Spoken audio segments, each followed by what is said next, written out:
Yeah, hi everyone. Today I want to say something, and because for quite a while I was following few things on social media, like Facebook posts, tweets, and some speeches on YouTube and all.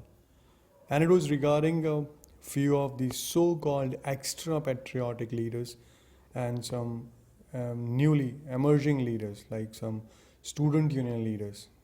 You must have heard about socialist Shaila Rashid Shora, revolutionist.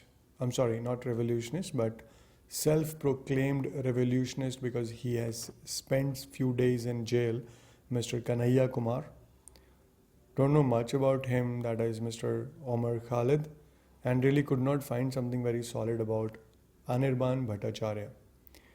Facebook post वगैरह में लिखते हैं ये, I am talking about Anirban right now.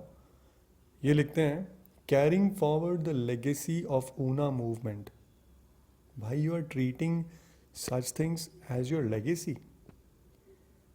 It means you don't want to stop them. You want such things should continue so that you get a मुद्दा to project yourself and तुम्हारी राजनीति की ये गंदी दुकान यूं ही चलती रहे. बहुत खूब मेरे भाई, बहुत बढ़िया, अच्छे लीडर बनोगे आप. And by following all this, I was just trying to find out what these responsible citizens of India are trying to do and how they are trying to do it actually. I got answers to both my questions. Answer to first. They are just trying to exploit and misuse the fundamental rights as per their personal requirements and convenience. Also, they are trying to fully ignore the fundamental duties given in the Constitution of India. Because if you listen to their speeches and the rallies and all what they do, they always and only talk about fundamental rights. I have never heard a single word uttered by them regarding the fundamental duties which are given in the Constitution of India. I'm talking about the same Constitution of India जिसके preamble की first line Kanhaiya ji अपने हर भाषण में बोलते हैं. बाकी का याद करने का उन्हें टाइम आई एम श्योर नहीं मिला होगा, क्योंकि वो मुद्दे उछालने में, प्रोटेस्ट, धरने, इन सब में इतने ज़्यादा बिजी रहते थे, कहाँ से मिल पाएगा टाइम. बट हाँ, जितने की उन्हें मुद्दे उछालने के लिए ज़रूरत थी उतना उन्होंने ज़रूर अच्छे से याद कर लिया. This is a good thing about him. Now answer to my second question. Question was how they are trying to do it. And the answer is just by influential orating and good debating skills, and by exploiting the facts and creating the unnecessary issues as per their own whims and fancies nationwide. I'm telling this thing because if you listen to their speeches, you will find only hatred against the nation, the government, and they will only be heard telling you this thing is not going right, that thing is not going right, ये नहीं मिल रहा हमें, वो नहीं मिल रहा. But you will never find them telling something that bhai, this thing is going wrong, we can correct it this way.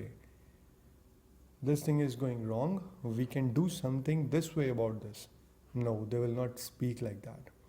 Because their motive is not देश को सुधारना, देश में तरक्की, देश में डेवलपमेंट, ये सब इनके मुद्दे नहीं हैं. लेट मी टेल यू, इनके मुद्दे सिर्फ और सिर्फ मुद्दों को उछालने हैं. क्योंकि मुद्दों को उछालेंगे तभी इनको बोलने के लिए कुछ मिलेगा. इनको बोलने के लिए कुछ मिलेगा तभी ये अपने फॉलोअर्स बना पाएंगे.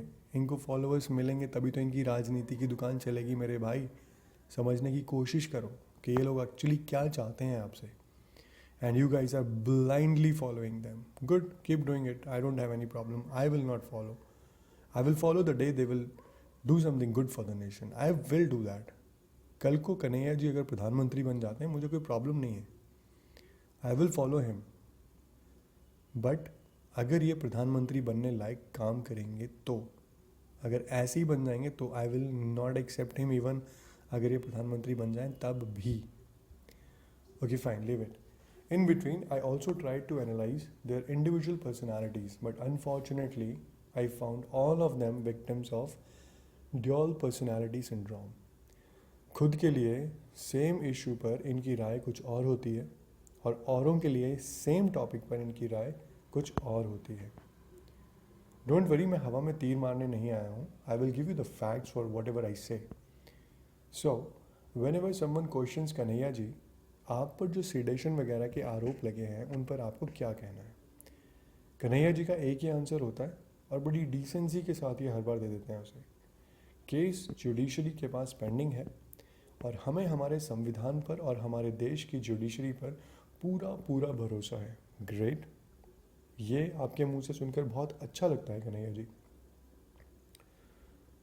पर आपका संविधान और जुडिशरी के प्रति यही असीम भरोसा तब कहाँ चला जाता है जब उसी जुडिशरी के द्वारा दी गई सज़ा को आप जुडिशल किलिंग का नाम देते हैं. आई am talking about Afzal Guru and all. ये वो लोग हैं जिन्हें हमारे इसी संविधान के तहत हमारी इसी जुडिशरी ने सज़ाएं दी हैं और आपने उन्हें judicial killings and all those things, पता नहीं क्या क्या नाम आप यूज़ करते हैं, वो सब आपने कहा है. और इन्हीं आतंकियों को आप हीरो बनाने में लग जाते हैं. तब कहाँ जाता है आपका ये भरोसा Kanhaiya ji? One more strange fact about him. On one side, in all his speeches, he says, I'm from a गरीब परिवार, एक पिछड़े तबके से हूँ एंड ऑल दैट, और मेरा मकसद सिर्फ देश के हित में लड़ना है और मैं किसी भी पॉलिटिकल पार्टी से कोई संबंध नहीं रखता. Then I want to ask him one thing. Don't worry Kanhaiya ji, I will not ask you how you pay your हवाई जहाज़ की टिकट और महंगे होटल्स का bill. I have heard you enough making joke of it and twisting the actual topic of debates. I want to ask you a serious question. On one of your own speech where you said, चुनाव से पहले मोदी जी ने कहा था सभी नागरिकों के account में 15 लाख रुपए आएंगे. मोदी जी को फॉलो करके तो आए नहीं, उनके खिलाफ खड़े होकर और लड़कर मेरे अकाउंट में ज़रूर आ गए हैं. तो अब आ ही गए हैं कन्हैया जी, तो हमें ये भी बता दीजिए, क्योंकि आप खुद कहते हैं कि आप किसी राजनीतिक पार्टी से बिलोंग नहीं करते, तो आई एम श्योर किसी पॉलिटिकल पार्टी ने आपके अकाउंट में ये फंड्स नहीं डाले हैं. तो फिर मुझे ये बताइए कि ये कहाँ से आए हैं और कैसे आए हैं, क्योंकि अगर आप सही काम करते हैं, अगर आप सही नेता हैं, तो हम भी कोशिश करके देख लेंगे. एक और बड़ी मज़ेदार बात इनके हर भाषण में आपको सुनने को मिलेगी कि हम तो जेल जाकर आए हैं, हमें जेल के इन दिनों ने बहुत कुछ सिखाया है और बहुत स्ट्रांग बनाया है and all those things. Kanhaiya ji, मैं आपसे पूछना चाहता हूँ, ये कहकर आप देश के विद्यार्थी को, जो कि कल का हमारा मतलब फ्यूचर है, और देश के एक आम नागरिक को आप क्या मैसेज देना चाहते हैं? क्या आप ये कहना चाहते हैं कि भैया पढ़ने लिखने से ना हो पाएगा कुछ भी, सेडेशन जैसा कोई क्राइम करो, कोई अपराध करो और 4 दिन जेल में काट के आओ, फिर बाहर निकलो और देखो कैसे रातों रात तुम्हें दुनिया रेवोल्यूशनरी हीरो बनाती है? Is it the message you are trying to convey? If it is so, I am sorry, I am not with you. एक और सीरियस बात मैं आपसे कहना चाहूँगा. आजकल देश में ये और इनके साथी बड़ा अच्छा काम कर रहे हैं, जिस पर मुझे कोई आपत्ति नहीं है, बट आई एम सॉरी, ये नहीं कर रहे हैं, सिर्फ इनके कुछ साथी कर रहे हैं, क्योंकि ऐसे कामों में ये कम ही दिखते हैं. हाँ, सपोर्ट ज़रूर दे रहे हैं, I have seen him sitting in the panel and all those things, but कम है. चलिए कोई बात नहीं, कम है बट है. अगर देश में कोई कानून बनेगा या कोई कानून का कोई सुधार आएगा तो उससे फ़ायदा हम सबका होगा, और मैं इसमें आपके साथ हूँ. मैं बात कर रहा हूँ मूवमेंट अगेंस्ट मॉब लिंचिंग. इस पर विस्तार में मैं आपसे अलग से बात करूँगा, बट आज मैं बात करूँगा यहाँ, क्योंकि मैं इस टॉपिक से कन्हैया जी की एक बात को लिंक करना चाहता हूँ. ये अपनी ऑलमोस्ट हर स्पीच में एक चीज़ सीना ठोक कर कहते हैं कि दिल्ली पुलिस आज तक इनके खिलाफ चार्जशीट सबमिट नहीं कर पाई. तो मैं इनको उसका कारण बताना चाहता हूँ. कन्हैया जी, वो इसलिए नहीं कर पाई क्योंकि आज तो आप मॉब और मॉब लिंचिंग के अगेंस्ट बातें कर रहे हैं, पर आपके तो सारे काम ही मॉब की मदद से होते हैं. उस दिन भी प्रॉब्लम मॉब की ही थी, इसलिए पता नहीं लग पाया कि आपने वहाँ पे क्या बोला और किसी और ने वहाँ पर क्या बोला. सो से थैंक्स कि आपके कारनामों के टाइम पर मसूका जैसे कानून ऑलरेडी पास नहीं हो रखे हैं, लेकिन हाँ, जब हो जाएं उसके बाद थोड़ा ध्यान रखिएगा, आप मुश्किल में आ सकते हैं। अब मैं जल्दी से आपको इनकी मांगों से रूबरू करवाता हूँ और बताने की कोशिश करूँगा कि ये थोड़े से कंफ्यूज हैं।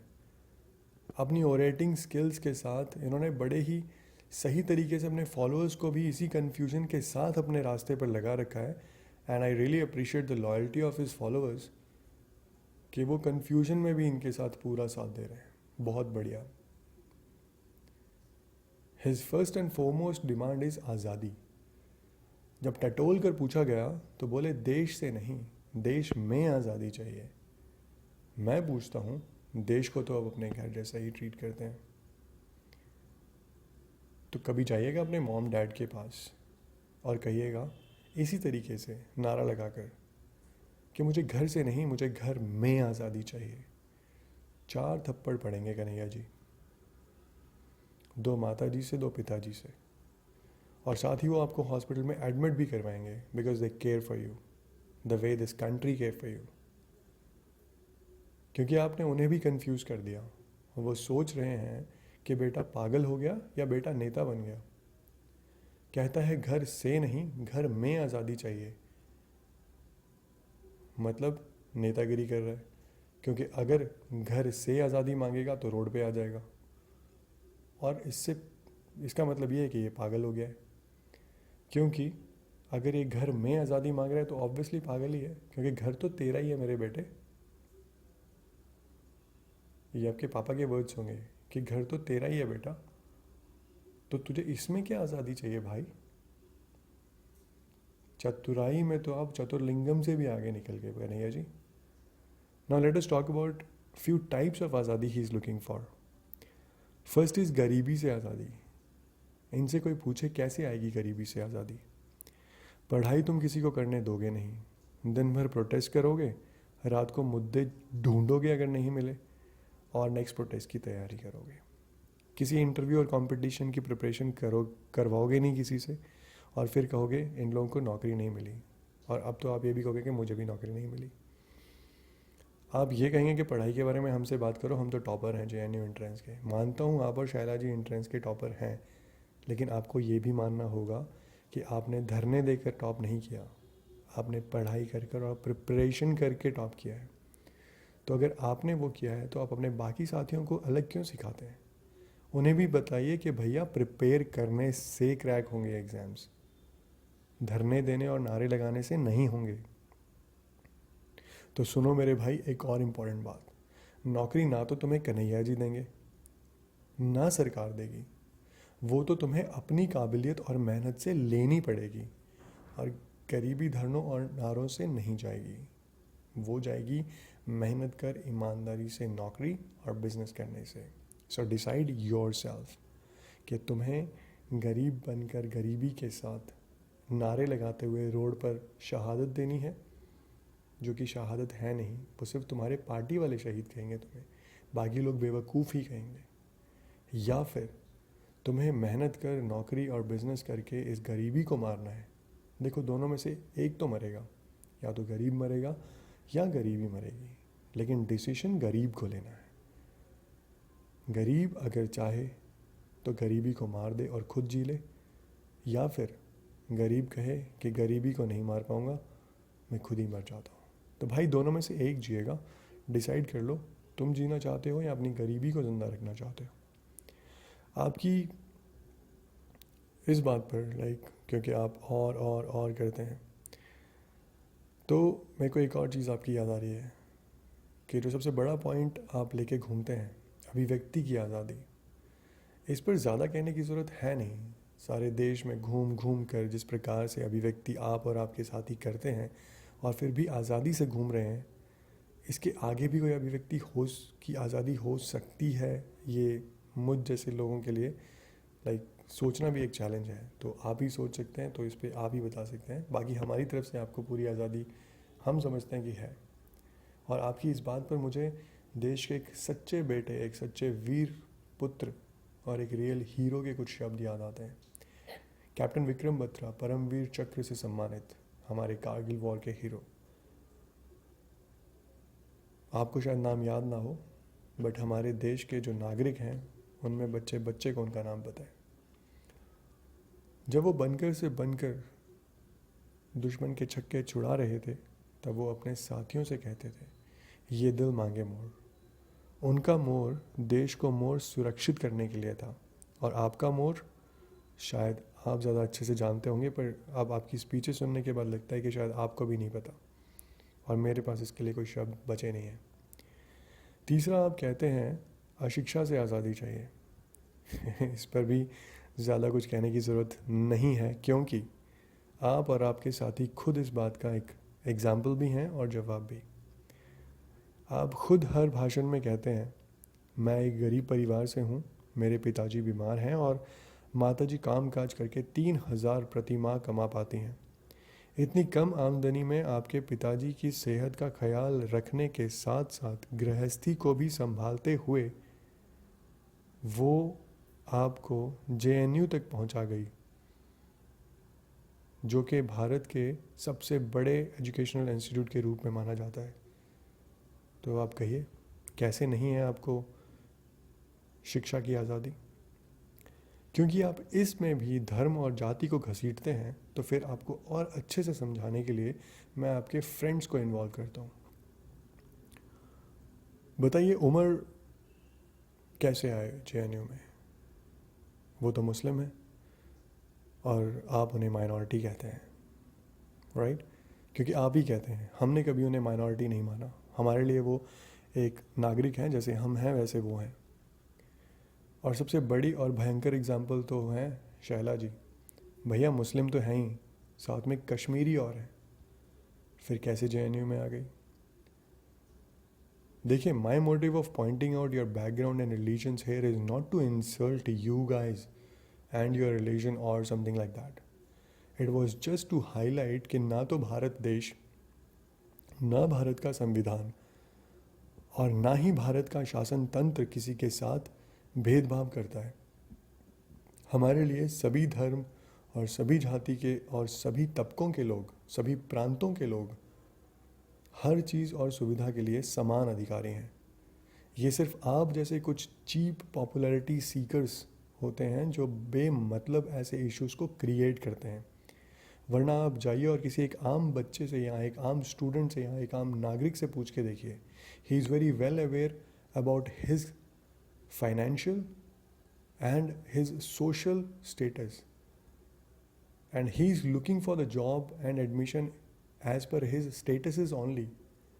लेकिन जब आप भड़काते हैं तब वो बेचारे रोड पर आते हैं, और उस दिन जो पैसे वो थोड़े बहुत कमा भी सकते थे वो भी नहीं कमा पाते हैं आपकी वजह से। पहले वो पिछड़े थे, अभी वो ज़्यादा पिछड़े हो जाते हैं आप लोगों की वजह से। So rather than getting them on road, closing their business, guide them how they can prosper their business. I will tell you one more thing on same lines. आजकल आप अगर न्यूज़ देखते हैं या इन लोगों के में से किसी के आप अगर पोस्ट या ट्वीट्स देखेंगे, तो आपको एक और एहसास होगा कि इन लोगों ने देश में इस कदर सांप्रदायिक कट्टरता को भर दिया है कि आजकल न्यूज़ में भी ये नहीं आता कि क्या हादसा हुआ है, कैसे हादसा हुआ है। आजकल हर न्यूज़ को पोस्ट करने के लिए एक सांप्रदायिक टैगलाइन जोड़ दी जाती है साथ में। I'll give you examples for that. हिंदुओं द्वारा मुस्लिम युवक की पीट पीट कर हत्या। ना हिंदू कौन था उसका नाम है, ना मुस्लिम कौन बेचारा पिट रहा है उसका नाम है, धर्मों का नाम आ गया आगे। हिंदुओं द्वारा मुस्लिम युवक की पीट पीट कर हत्या।